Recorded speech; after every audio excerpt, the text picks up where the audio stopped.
तृष्णा एक Hindi romance drama है और ये कहानी राजस्थान के एक छोटे से गांव में रहने वाली साधारण सी लड़की तृष्णा की है।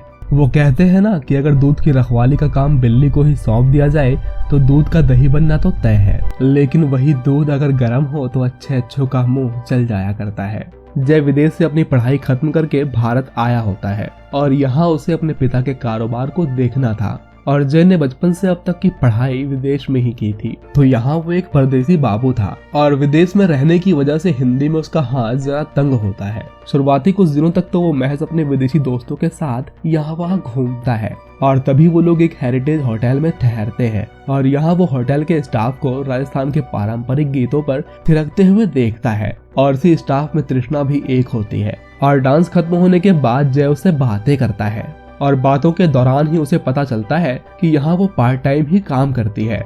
उम्र महज 19 साल है और स्कूलिंग के बाद अपनी पढ़ाई छोड़नी पड़ी। होटल में काम खत्म होने के बाद जब तृष्णा होटल के एक स्टाफ के साथ घर लौट रही होती है, तभी रास्ते में जय और उसके दोस्त उन्हें मिलते हैं और वो अपने ऑटो में ही उन्हें लिफ्ट भी देते हैं और इसके बाद वो उन्हें घर तक छोड़ते हैं। अगर यह मुलाकात यहीं खत्म हो जाती तो सब कुछ खैरियत होता, लेकिन तृष्णा की साधारण सी जिंदगी में उछाल मारती हुई मुश्किलों की लहरें आ रही थी और ये लहरें उसकी जिंदगी के कश्ती के किनारे ही बदलने वाली होती है। तृष्णा के पिता सब्जियों के ट्रांसपोर्ट का काम करते हैं। उनकी एक अपनी पिकअप वैन है। सुबह घर से निकलने पर आते आते शाम होना तो तय होता है, क्योंकि उन्हें पिकअप की EMI जो भरनी है, जानवरों की तरह रोजाना काम करना पड़ता है। एक सुबह जब वो पिकअप वैन में सब्जियां भरकर बाजार की ओर जा रहे होते हैं और पीछे सब्जियों को संभालने का जिम्मा तृष्णा का होता है, लेकिन अचानक गाड़ी चलाते चलाते उनकी आंख लग जाती है और बदकिस्मती से वो सिंगल लेन होती है और सामने से आ रहे ट्रक से उनका एक्सीडेंट हो जाता है और हादसा इतना भीषण होता है कि मानो उसके पिता दोनों गाड़ियों के बीच दबकर मर गया हो, लेकिन किसी तरह उनकी जान बच जाती है। तृष्णा को भी गहरी चोट आई होती है, हाथ टूट चुका होता है। बाप अलग जख्मी अस्पताल में पड़ा हुआ है। कब ठीक हो पाएगा, कब से काम पर जा पाएगा, गाड़ी की किस्त कैसे भरेगा, बता पाना मुश्किल है। कुछ दिनों बाद जब अपने दोस्तों को छोड़ने एयरपोर्ट जा रहा होता है, तभी रास्ते में उसकी नजर तृष्णा पर पड़ती है, जो अपने घर के बाहर ही बैठी होती है। उसकी नजर तृष्णा के टूटे हुए हाथ पर पड़ती है और उससे पूछने पर उसे पूरी घटना का पता चलता है। अब वो अपना बड़प्पन दिखाते हुए तृष्णा से कहता है कि जयपुर में मेरे पिताजी का होटल है और अगर मैं चाहूँ तो तुम्हें वहाँ पर काम पर रख सकता हूँ।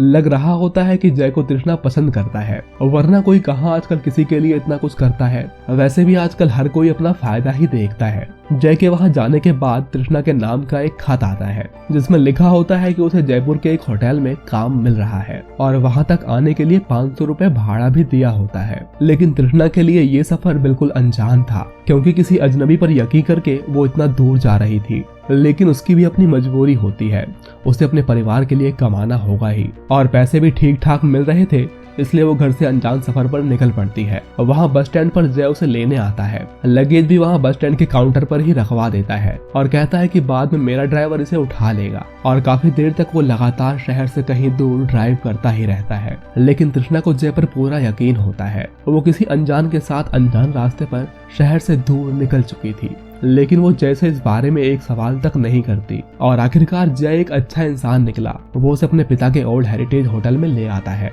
और ऐसा लगता है कि इनका खानदान पुराने रजवाड़ों का हो। कभी जो उनके महल हुआ करते थे वो अब होटल बन चुके हैं। जब तक तृष्णा का हाथ सही नहीं होता वो उसे अपने पिता के चिड़ियों के केज की देखभाल में लगा देता है और धीरे धीरे तृष्णा का मन भी यहाँ पूरी तरह लगने लगता है और कुछ दिनों बाद प्लास्टर हटने पर वो फुल टाइम वेटरेस बन जाती है और लगभग सभी काम वो जल्दी जल्दी सीख चुकी होती है। लेकिन जय की नजर हमेशा तृष्णा पर ही टिकी होती है। तृष्णा को इम्प्रेस करने के लिए वो उसके कमरे में टीवी भी लगवा देता है। एक दिन जय के पिता ब्रिटेन से इंडिया आते हैं और जय उन्हें तृष्णा से मिलवाता है। वो कहता है कि आपके यहाँ ना होने पर आपकी चिड़ियों का ख्याल यही रखती है। जब जय होटल में नहीं होता तो उसके पिता तृष्णा को अपने साथ चिड़ियों के पिंजरे के पास ले जाता है। कहता है कि मेरा बेटा तुम्हारी बहुत तारीफ करता है। कहता है कि तृष्णा बेहद खूबसूरत है। जय के पिता की आंखें बेहद कमजोर होती है, इसलिए वो तृष्णा के चेहरे की बनावट को टटोल कर उसकी खूबसूरती का अंदाजा लगाता है और पूछता है कि जय तुम्हारा ठीक से ख्याल तो रखता है। लेकिन तृष्णा उनकी बातें समझ नहीं पाती कि वो किस बारे में पूछ रहे हैं। आखिर जय उसका ख्याल क्यों रखेगा, उसने तो उसे नौकरी दी है। उसके पिता के जाने के बाद जय तृष्णा के करीब आने की कोशिश करता है और आजकल उसके कमरे में खाना लाने का काम भी उसी का होता है और वहाँ वो बहानों से उसे छूने की कोशिश करता है। साफ दिख रहा होता है कि जय उसे पसंद करता है और ये बात अब तृष्णा भी समझ चुकी होती है। उसे लगता है कि वो एक अच्छा इंसान है, लेकिन जैसे मोहब्बत करना उसके लिए मुश्किलें खड़ी कर सकता है, क्योंकि उनके बीच जमीन आसमान का फर्क होता है। ना ही जात मिलती है, ना ही हैसियत। लेकिन जहाँ सच्चा प्यार हो वहाँ इनके मायने नहीं रह जाते। एक दिन जय उससे कहता है कि मैं तुम्हें एचएम का कोर्स में भर्ती करवाना चाहता हूँ और अगर तुम राजी हो तो तुम ज्वाइन कर सकती हो। ऐसा लग रहा होता है कि अब तृष्णा की जिंदगी में सब कुछ अच्छा ही अच्छा हो रहा है, मानो अचानक किस्मत उस पर मेहरबान हो। एक दिन वो जय से छुट्टी मांगती है और कहती है मुझे अपनी एक फ्रेंड की शादी में जाना है और साथ में कुछ सहेलियां भी जा रही हैं। उस पार्टी में देर होने पर तृष्णा अकेले ही पार्टी से निकल जाती है, लेकिन लौटते वक्त कुछ लफंगे उसका पीछा करने लगते हैं। लेकिन गनीमत यह है कि उसने निकलने से पहले जय को कॉल कर दिया था। अब इससे पहले कि कोई दुर्घटना होती, जय वहां पहुंच जाता है।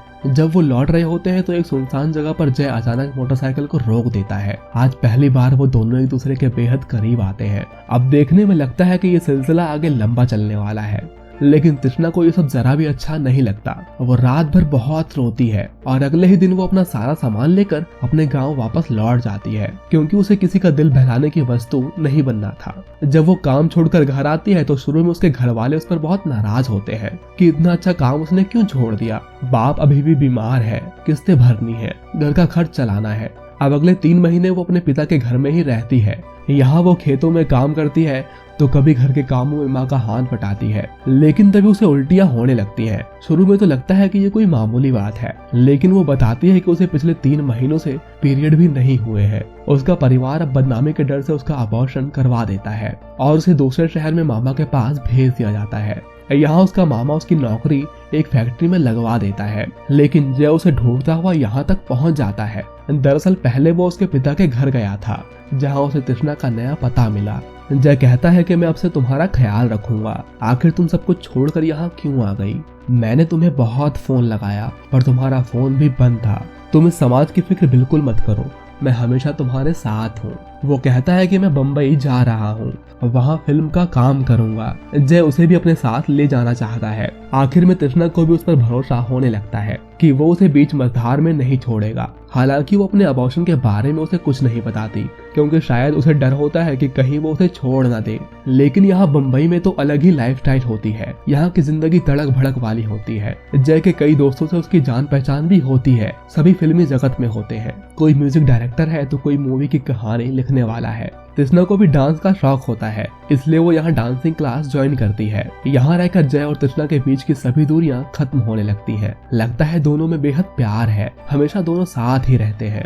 वो किसी कपल की तरह नजर आते हैं। जब लग रहा होता है कि सब कुछ अच्छा है, तभी जय को ब्रिटेन से कॉल आता है कि उसके पिता हॉस्पिटल में है, उन्हें दिल का दौरा पड़ा है और अब जय को अपने पिता के पास जाना ही होगा। और जाते वक्त जय कहता है कि घर जाकर मैं हमारे रिश्ते के बारे में बात करूंगा।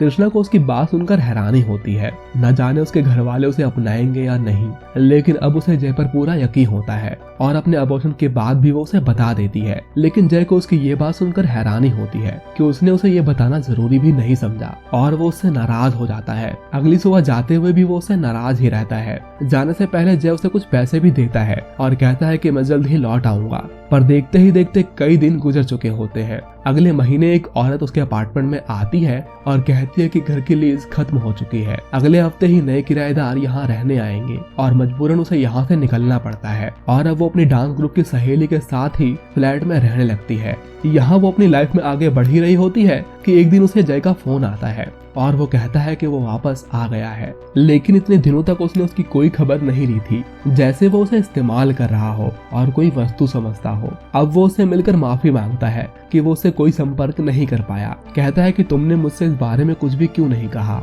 जय कहता है कि मेरे पिता की हालत बेहद नाजुक है और अब मुझे वापस जाकर फैमिली बिजनेस को संभालना होगा और अब हमें वापस राजस्थान ही लौटना होगा। लेकिन वहाँ वो उसके साथ नहीं रह सकता, पर वो उसे खुद से दूर भी नहीं करेगा। वो उसे अपने ही होटल में नौकरी पर रख लेगा। साफ दिख रहा होता है कि जय महज उसका इस्तेमाल करना चाहता है अपनी भूख मिटाने के लिए। ना ही वो उससे मोहब्बत करता है और ना ही वो उससे कभी शादी करने वाला है। वो तो उसके लिए महज टाइम पास का एक खूबसूरत जरिया है। यहाँ वो तृष्णा को एक वेट्रेस बना देता है और हर दिन उसके साथ अपनी भूख शांत करता है। जो प्यार उनके बीच बम्बई में था वो अब खत्म हो चुका था, उसकी जगह अब हवस ने ले ली थी। जय वहाँ कामा सूत्रा की किताबें पढ़ता है कि कैसे उसके पूर्वज 16-16 पत्नियां रखते थे, और अब धीरे धीरे वो तृष्णा को वस्तु समझने लगता है, अलग अलग प्रयोग करता है। और जब ट्रेडिशनल कपड़ों में देखकर उसका मन भर चुका होता है तो वो उसके लिए बम्बई से कपड़े मंगवा लेता है। मॉडर्न कपड़ों में भी वो उसका इस्तेमाल करता है। आखिर तृष्णा भी ये सब कितने दिनों तक बर्दाश्त करने वाली थी, लेकिन अगर वो यहाँ से भागी तो फिर वो उसे ढूंढता हुआ पहुंच जाएगा।